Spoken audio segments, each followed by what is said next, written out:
Terima kasih Anda masih menyaksikan Kompas yang saudara. Setelah ditahan, penyidik KPK Bupati Membramo Tengah Riki Hampagawak segera diperiksa lagi.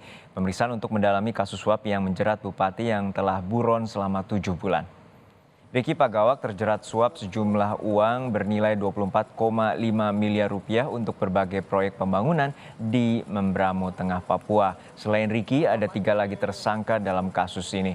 Riki ditangkap setelah buron selama 7 bulan sejak ditetapkan sebagai tersangka pada tahun lalu. Sudah ada rekan kami, jurnalis Kompas TV Tifal Solesa yang memantau penyidikan KPK terhadap Bupati Membramo Tengah Riki Hampagawak yang telah ditangkap setelah buron 7 bulan lamanya. Tifal, sebenarnya bagaimana upaya KPK bisa menemukan Riki Hampagawak dan akhirnya menangkap Riki yang selama ini buron selama 7 bulan?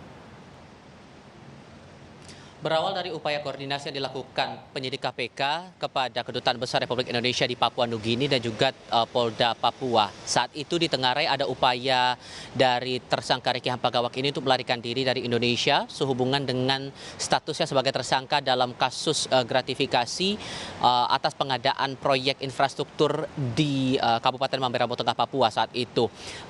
Setelah upaya komunikasi dilakukan, koordinasi dijalankan lintas instansi, barulah pada tahun 2023 awal, persisnya pada bulan Januari, tim penyidik KPK mendapat kabar bahwa Riki ini sudah kembali ke Kabupaten Jayapura, Papua. Dikantongilah informasi ataupun juga upaya pengumpulan data dicari begitu, informasi dikumpulkan sehubungan dengan posisi persis dari Riki saat itu.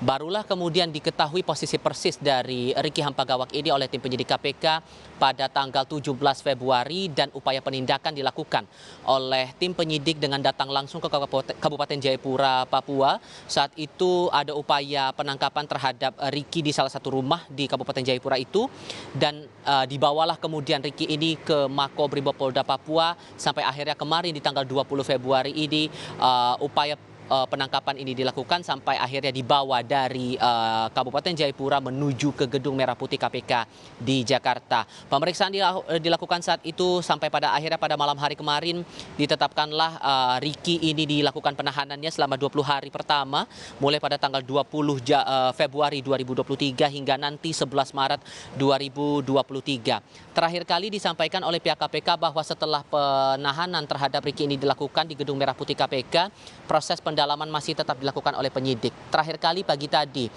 Johanis Tanak selaku Wakil Ketua Komisi Pemberantasan Korupsi menyampaikan kepada wartawan bahwa pendalaman ini akan seiring sejalan dilakukan. Kami belum mendapatkan detail apakah agenda resmi hari ini akan dilangsungkan pemeriksaan terhadap Riki Hampagawak ataupun juga kepada saksi lain sehubungan dengan kasus ini. Tapi yang jelas proses pendalaman ini akan tetap terus berjalan walaupun kemudian penahanan sudah dilakukan, penangkapan terhadap Riki ini sudah dijalankan oleh Komisi Pemberantasan Korupsi. Termasuk juga tidak tertutup kemungkinan akan ada upaya penggeledahan ataupun juga penyitaan sejumlah aset milik Riki Hampagawak dan juga para tersangka lainnya. Sejauh ini dalam kasus pengadaan proyek infrastruktur di Mamberamo Tengah ini, selain ada Riki, ada juga 3 nama dari kalangan swasta yang ditetapkan tersangka oleh Komisi Pemberantasan Korupsi.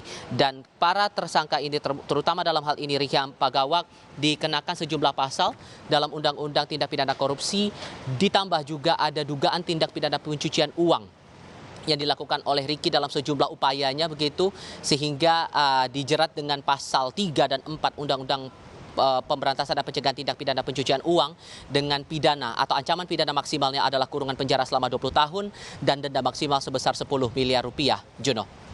Tadi Tifal, Anda menyampaikan bahwa adanya dugaan suap di proyek infrastruktur. Tepatnya apa saja pengadaan yang dilakukan oleh tersangka Riki Hampagawak ini di Membramo Tengah hingga terjadi dugaan suap dan juga dugaan gratifikasi hingga pencucian uang, Tifal? Satu hal yang sudah terkonfirmasi berkenaan dengan proyek infrastruktur yang dimaksud ini adalah proyek asrama mahasiswa di Mamberamo Tengah. Itu disampaikan oleh pihak pimpinan KPK kemarin dalam keterangan pers setelah penangkapan terhadap Riki Hampagawak ini dilakukan. Dalam konstruksi perkara dijelaskan bahwa Riki Hampagawak ini menjanjikan sejumlah proyek kepada 3 terdakwa dari pihak swasta, ada Jusiandra, lalu kemudian Simon dan juga Martin, masing-masing dengan jumlah yang berbeda-beda. Jusiandra dijanjikan pengerjaan 18 paket proyek asrama mahasiswa dengan nilai proyeknya ini sebesar 217 miliar rupiah lebih. Kepada tersangka Simon dijanjikan 6 paket proyek dengan nilai 179,4 miliar rupiah dan Martin 3 paket proyek dengan nilai 9,4 miliar rupiah. Tadi sempat saya singgung bahwa ada dugaan tindak pidana pencucian uang yang dilakukan oleh Riki Hampagawak dalam kasus ini. Nah, nilai gratifikasi 200 miliar rupiah itu ditengarai juga dialihkan dalam berbagai upaya, baik itu dibelanjakan, disembunyikan, disamarkan asal-usul harta kekayaannya, dan ini juga masih akan tetap didalami oleh tim penyidik KPK. Direktur penyidik KPK kepada saya belum lama ini juga menyampaikan bahwa upaya pendalaman baik itu untuk gratifikasi maupun juga tindak pidana pencucian uang ini masih akan tetap dilakukan oleh KPK untuk bisa mengungkap terang kasus ini. Bahkan KPK juga tidak menutup kemungkinan akan ada pihak lain yang bisa saja mendapatkan status hukum baru sehubungan dengan pengadaan proyek di Mamberamo Tengah, Papua ini. Dengan penetapan tersangka atau penahanan terhadap Riki Hampagawak, maka sejauh ini dari pihak KPK bahkan dari dalam keterangan pers yang disampaikan kemarin, KPK sudah melakukan penahanan atau pengungkapan 8 kasus kepala daerah yang terjerat tindak pidana korupsi di rumpun KPK ini sendiri. Dalam beberapa penindakan yang sudah dilakukan oleh KPK, beberapa nama sudah ditindak begitu. Kalau bisa saya sebutkan 8 nama tersebut dalam rentang 14 tahun terakhir ini, sejak tahun 2008 hingga tahun 2022, sejumlah nama sudah dilakukan penahanan, sudah ditetapkan tersangka, beberapa orang sudah sedang menjalani masa pidana, bahkan sudah ada yang bebas bersyarat.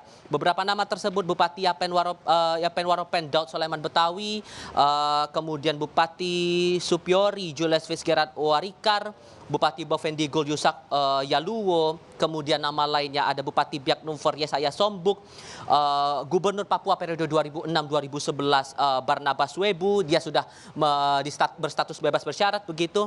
Kemudian ada Bupati Mimika Eltinus Omaleng, Bupati Mamberamo Tengah yang sedang menjalani proses hukum saat ini di KPK, dan Gubernur Papua Lukas NMB.